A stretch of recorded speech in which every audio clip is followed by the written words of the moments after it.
Welcome to Procedure Review, a technical look at the major procedures portrayed in emergency medicine television.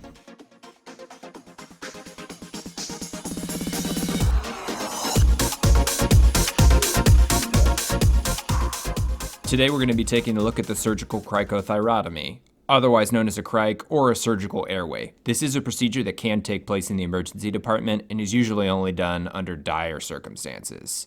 We're going to be taking a look at the resident and seeing how they did with this procedure and trying to learn a little bit. Setting. Tending, get a glide scope. So for some context right off the bat, there's 4 people in the room right now: an emergency medicine attending physician, a nurse, and then 2 residents, a general surgery resident and an internal medicine resident. What's going on in this scene is this is a new patient just brought in from the field for a traumatic injury, and they're doing their primary survey, which we've talked about before. It starts with the ABCs, airway, breathing, circulation. Main objective, intervene on anything that's going to kill the patient first, and the ABCs are the most important. What happens immediately is the attending takes this breathing mask off the patient and they cough blood onto the attending, and the nurse in the background who's looking at the monitor says the patient is desatting.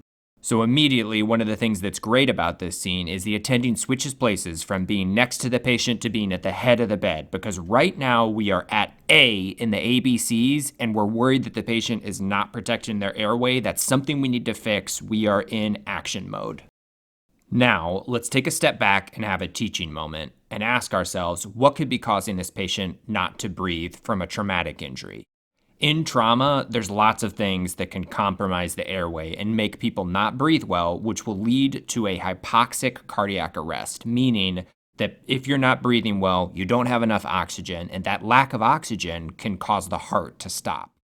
So in trauma, there's lots of injuries that can lead to people not breathing. You can have severe brain injuries. You can have injuries to the airways, so the nose, the mouth, the throat. You can have injuries in the lungs, such as a lot of bleeding or a pneumothorax, burns. Just don't forget that there's lots of traumatic injuries that can lead to this exact situation. Setting. Tending, get a glide scope. Airway. Oh no, that's surgery. You can't do that in the ER, not without attending supervision.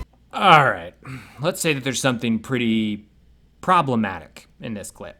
So the attending right off the bat says, grab a glide scope. All that is a tool for video intubation. It's a modern thing. It's got a camera on the end of it. You put it in the back of the throat and you can see exactly where you're intubating. It's a great tool.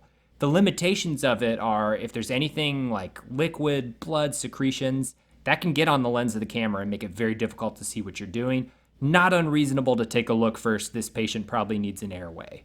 The problem is this conversation. By the time someone gets here, he'll be brain dead. Get the trait kit. Are you sure? There's no choice. There is a choice. You can choose to follow protocol. What they're talking about is a surgical airway. They believe that the patient needs this procedure.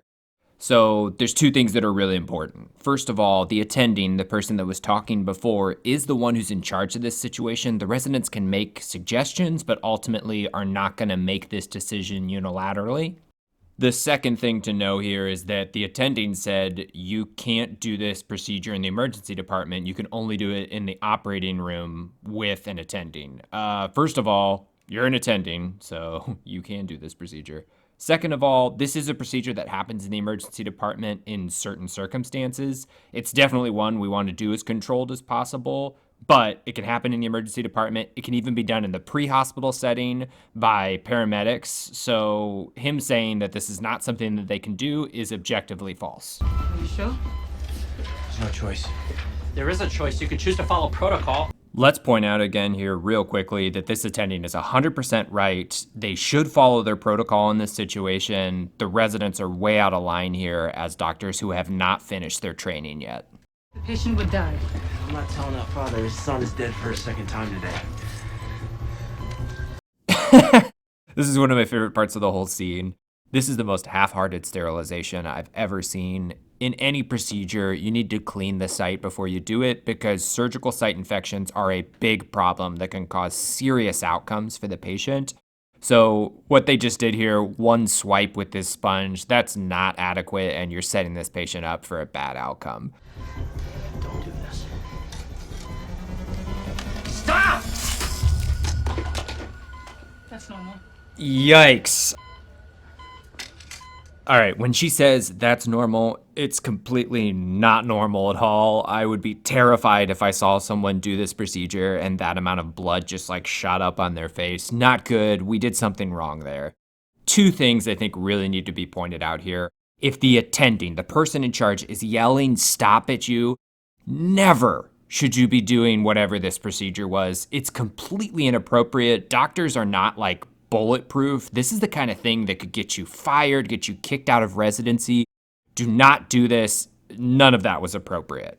Number two, then, she makes a vertical incision, which is correct. You want to go to the area where we're cutting into the front of the trachea, and you're finding this membrane that we can cut through and put a breathing tube in.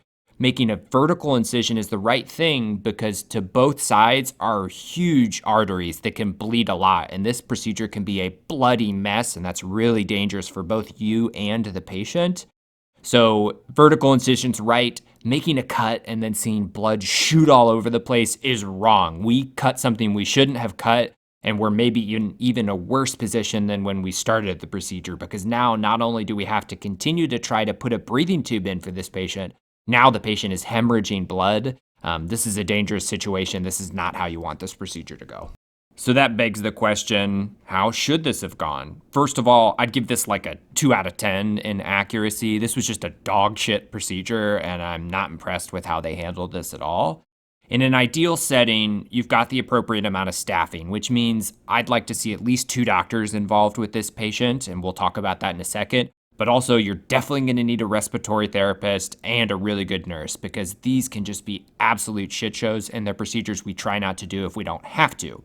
If you do have to do this procedure, we try to use 2 doctors. One is at the head of the bed trying to intubate traditionally through the mouth or nose. The other is getting ready for the surgical airway, prepping the neck, and potentially going to make the cut. The whole point here is you want this to be as successful as possible. That comes from contingency planning, having more than one route of intubating and being ready for every possibility. That's the only thing that's going to save the patient.